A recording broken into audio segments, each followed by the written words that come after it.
Hello friends, नमस्कार। Welcome to my YouTube channel. ये जो वीडियो है वो टेक्सटाइल फाइबर से रिलेटेड वीडियो है। इस वीडियो में 2 से 3 इम्पॉर्टेंट चीज़ों को कवर किया गया है। पहली चीज़ आपको इस वीडियो में ये बताई जाएगी कि जो भी मोस्टली हमारे टेक्सटाइल फाइबर होते हैं, चाहे वो नेचुरल हो या मैन मेड हो, जैसा कि आप जानते हैं उनके अंदर 2 तरह के नेचर होते हैं। पहला नेचर होता है एमॉर्फस पार्ट और दूसरा होता है क्रिस्टलाइन पार्ट। मतलब 2 तरह के नेचर एक फाइबर के अंदर हो गए, एक तो एमॉर्फस और सेकंड हो गया क्रिस्टलाइन। अब इनका रोल क्या है, ये क्या बताते हैं, इनसे हमें क्या समझ में आता है, एक तो ये चीज़ इस वीडियो में कवर करी जाएगी। सेकंड चीज़ ये कवर करी जाएगी कि जो भी हमारे मेजर टेक्सटाइल फाइबर है वो किसमें डिजोल्व होते हैं, मतलब सॉल्युबिलिटी क्या है उनकी, वो इसके बारे में बताया जाएगा कि कौन सा फाइबर किसमें डिजोल्व होता है। एक तो ये इंपॉर्टेंट चीज़ कवर करी जाएगी। इसके बाद लास्ट में जो हमारे मेजर टेक्सटाइल फाइबर हैं, नेचुरल एंड मैनमेड या सिंथेटिक, उनकी फिजिकल प्रॉपर्टीज क्या है। मतलब एक टेबल मैंने बना रखी है पूरी। इस टेबल में आपको एक साथ लगभग सभी मेजर फाइबर की फिजिकल प्रॉपर्टीज मिल जाएगी। जो जो मेजर फिजिकल प्रॉपर्टीज होती हैं आप उनको एक साथ देख सकेंगे। वैसे तो ये सब अलग अलग होती हैं, बट मैंने एक टेबल बना दी है। इस टेबल में आपको एक साथ सारा मिल जाएगा। ये 3 से 4 चीज़ें लगभग इस वीडियो में कवर करी गई हैं। आप इसको ध्यान से देखिए, काफ़ी बेनिफिशियल है आपके लिए। अब हम जिस चीज़ की बात कर रहे थे वो ये है, जैसे कोई भी टेक्सटाइल फाइबर होता है ना, उसके अंदर 2 तरह के नेचर होते हैं। पहला तो एक होता है एमॉर्फस पार्ट और एक होता है क्रिस्टलाइन पार्ट।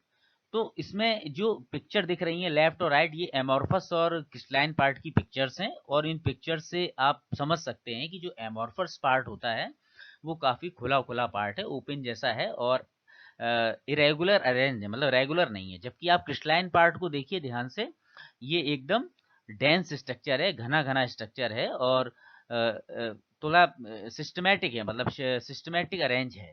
तो ये जो पार्ट होते हैं किसी भी फाइबर के अंदर, चाहे वो नेचुरल हो चाहे वो सिंथेटिक हो, इनसे कुछ ना कुछ समझने को मिलता है। क्या समझने को मिलता है आप आगे देखिए। जैसे हमने ये कहा कि ये एमॉर्फस पार्ट है, तो एमॉर्फस पार्ट का मतलब ये हुआ कि पहली चीज आप ये बोलें कि ये रैंडमली ओरिएंटेड है। मतलब एमॉर्फस मतलब रैंडमली ओरिएंटेड, मतलब ओरिएंटेड रैंडमली है, पहली चीज। सेकंड, इरेगुलर शेप है। आप शेप देखिए, पिक्चर में समझ में आ रही हुई शेप रेगुलर नहीं है, इसकी इरेगुलर शेप आपको मिलेगी। तीसरा सबसे इंपॉर्टेंट पॉइंट निकल के आएगा एमॉर्फस रीजन में कि ये रिलेटेड टू इलास्टिक प्रॉपर्टी है। मतलब किसी भी फाइबर की अगर इलास्टिक प्रॉपर्टी की बात की जाए तो उसका सीधा संबंध होगा एमॉर्फस पार्ट से। मतलब उस फाइबर के एमॉर्फस पार्ट से ही उसका रिलेशन होगा। मतलब इलास्टिक प्रॉपर्टी किस पर डिपेंड करेगी, amorphous part of the textile fibre, whatever वो कोई भी फाइबर हो, नायलॉन हो, पॉलिस्टर हो, जो भी हो। लेकिन अगर इलास्टिक प्रॉपर्टी की बात करेंगे तो उसका सीधा संबंध हो जाएगा आपका एमॉर्फस पार्ट से। इसी तरह आप क्रिस्टलाइन पार्ट को देखिए, क्या निकल के आएगा। क्रिस्टलाइन पार्ट में ये लिखा गया है अरेंज ओरिएंटेड और रेगुलर। अब जो क्रिस्टलाइन पार्ट में है वो लिखा है अरेंज ओरिएंटेड, मतलब ओरिएंटेड है। जबकि एमॉर्फस में क्या था, रैंडमली ओरिएंटेड है। तो दोनों में डिफरेंस हो गया। एमॉर्फस में मतलब रैंडमली ओरिएंटेड और क्रिस्टलाइन में जैसे ही आप शिफ्ट होंगे तो अरेंज ओरिएंटेड या रेगुलर। सेकंड चीज निकल के आएगी related to the strength property. कहने का मतलब ये हुआ कि जो क्रिस्टलाइन पार्ट है उसका संबंध किससे है, स्ट्रेंथ से। मतलब जब भी आप स्ट्रेंथ को कंसीडर करेंगे, स्ट्रेंथ की बात करेंगे, तो आप फोकस करेंगे क्रिस्टलाइन पार्ट पे। लेकिन जब आप इलास्टिक प्रॉपर्टी की बात करेंगे तो आप फोकस करेंगे एमॉर्फस पार्ट से।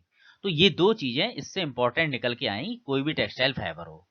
इसके बाद आप और देखिए, करेक्टरिस्टिक्स की बात करें अगर एमॉर्फस और क्रिस्टलाइन पार्ट की करेक्टरिस्टिक्स क्या है, तो आप देखिए इस टेबल में देखिए। सबसे पहले अगर एमॉर्फस पार्ट होगा तो सबसे पहली बात आप ये बोलेंगे उसमें लोअर इंटरपॉलीमर फोर्स अट्रैक्शन होगा।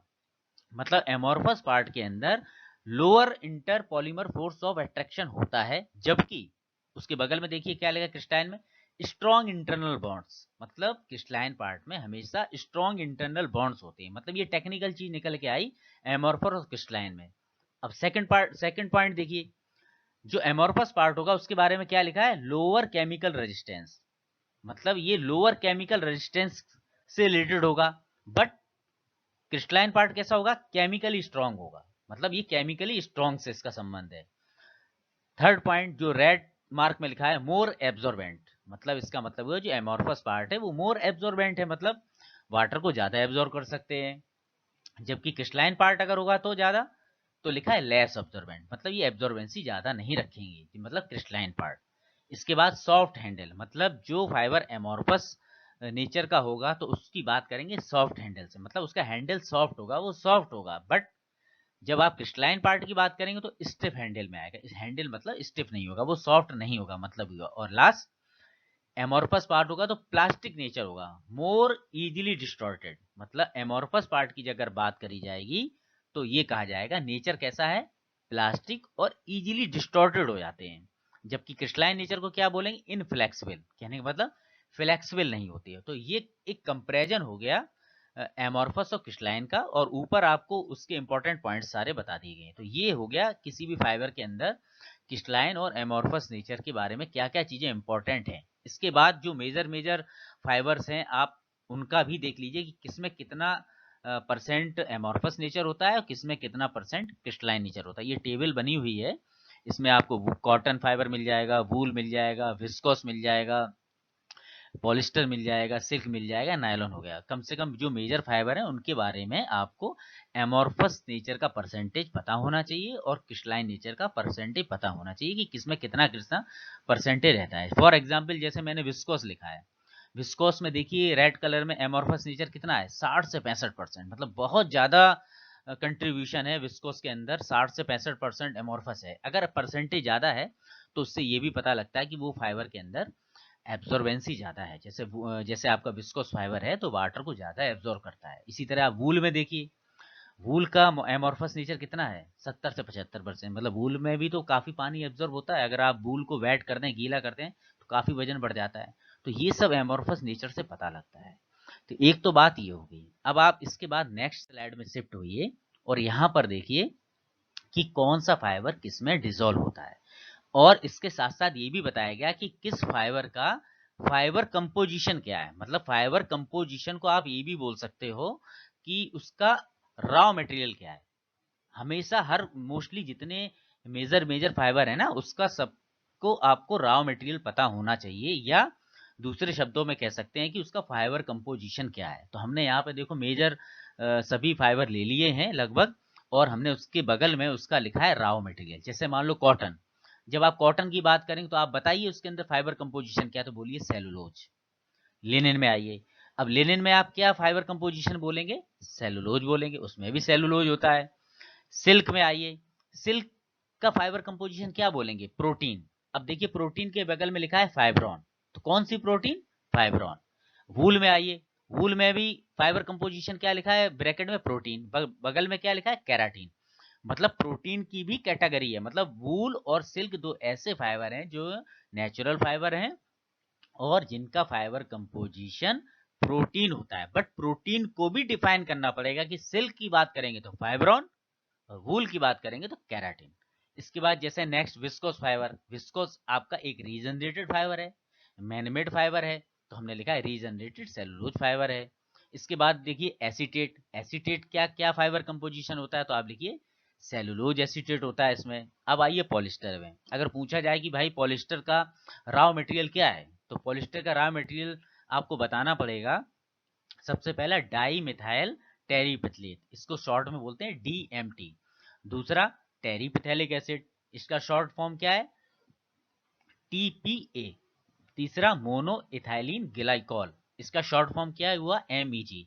अगर कभी भी ये पूछ दिया जाए कि पॉलिस्टर का रॉ मटेरियल क्या है, तो आप बताओगे पॉलिस्टर का रॉ मटेरियल है डीएमटी और टीपीए और मोनो इथाइलिन ग्लाइकॉल।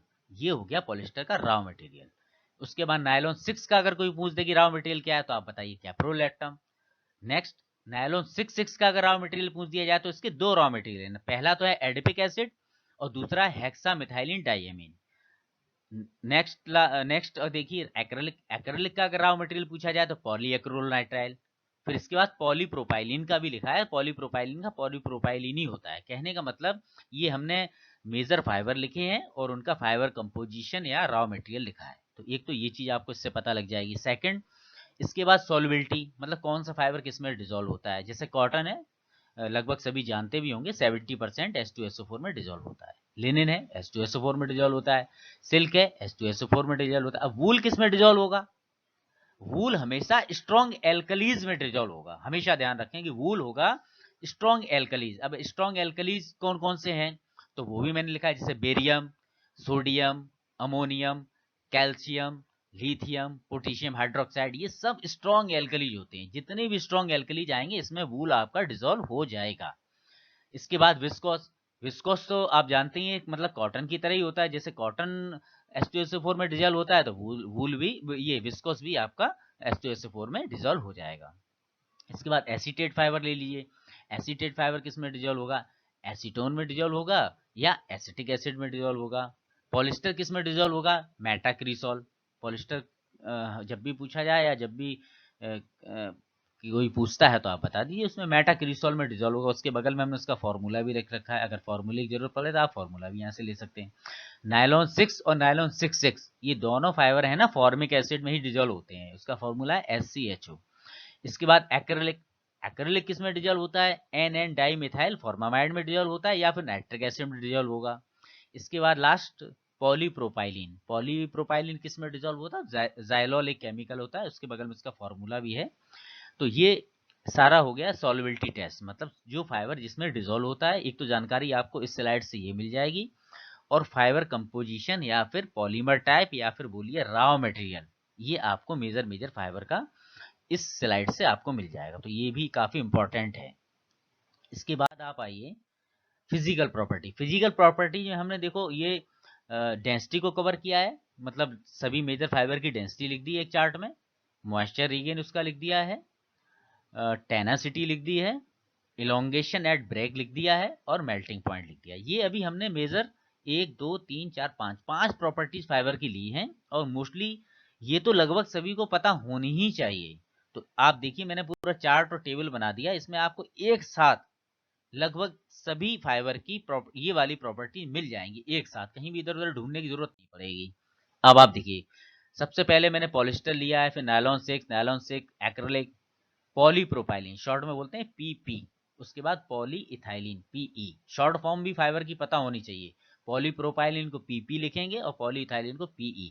उसके बाद विस्कोस लिया है, एसीटेट लिया है, ट्राई एसिटेट फाइबर लिया है, कॉटन लिया है, वूल लिया है, और सिल्क और जूट, इतने फाइबर हमने लिए हैं। इन सभी फाइबर की देखो डेंसिटी लिखी हुई है सारी की, ठीक। इसके बाद आ जाओ मॉइस्चर रीगेन। मॉइस्चर रीगेन सभी जानते हैं, सभी फाइबर का मॉइस्चर रीगेन लिखा है। इसमें एक जगह लिखा है नील, ये है पॉलीइथाइलिन, मतलब PE का मॉइस्चर रीगेन लगभग नील होता है, और उसके ऊपर है जस्ट PP पॉलीप्रोपाइलिन, उसका भी लगभग एक नील के समान ही होता है, लेकिन 0.05 तक लिखा हुआ है।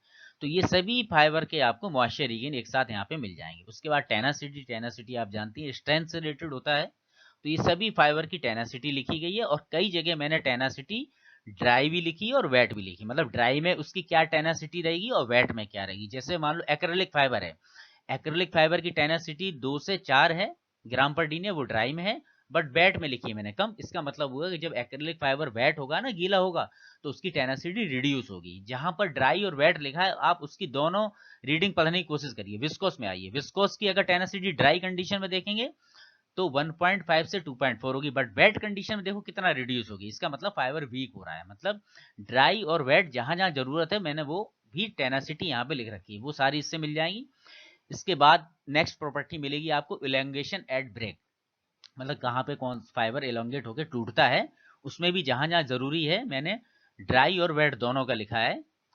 ये सारी प्रॉपर्टी आपको उससे मिल जाएंगी। और इलोंगेशन एट ब्रेक में देखिए मैंने रेड कर रखा है पॉलीइथाइलिन, मतलब PE का काफी ज्यादा है, मतलब 45 से 50% पे जाके ये ब्रेक होता है। तो कौन सा फाइबर होगा? पॉलीइथाइलिन। मतलब आप प्रॉपर्टीज के आधार पर फाइबर को समझ सकते हो, और प्रॉपर्टीज के आधार पर ही फाइबर को समझना चाहिए।